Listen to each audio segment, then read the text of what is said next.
আজকে 30 April Indian double entry visa পেয়ে গিয়েছি। পাসপোর্ট ডেলিভারি ডেট ছিল 20 মে, সে জায়গায় 20 দিন আগে ভিসা পেয়ে গিয়েছি। সো অনেকেই বলছিল ভিসা হয় না, ডেলিভারি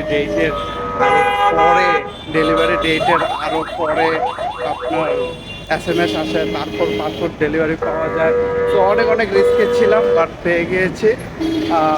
এই তো মানে এখন অনেক ভালো লাগছে, কারণ অনেক টেনশনে ছিলাম যে ভিসা হবে কিনা হবে না।